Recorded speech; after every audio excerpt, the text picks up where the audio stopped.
ya Oyugi Ogango ya wasichana. Sasa tuangazie shule ya upili ya St Marys Yala. Shule hii ya upili ya wavulana, basi mchezo wa raga ya wachezaji 7 kila upande inajiandaa vema kuweza kushamiri katika hatua ya kitaifa. Hii ni baada ya kung'aa ukanda wa Nyanza, na umundani wameweza kutuma onyo kwa upinzani wao wakisema kwamba wawe tayari kwa ajili ya kipigo, huku wakiwania nafasi ya kuweza kufuzu hatua ya Afrika Mashariki.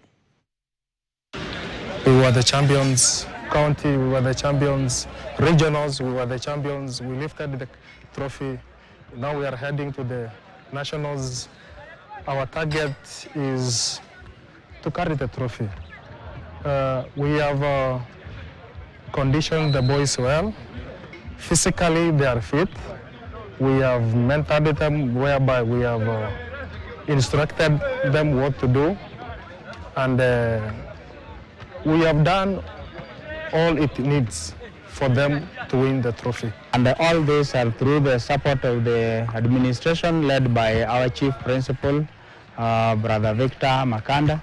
I want to send our warning to the teams that we are going to meet, that we are well prepared. We are prepared throughout the year. We have been in camps.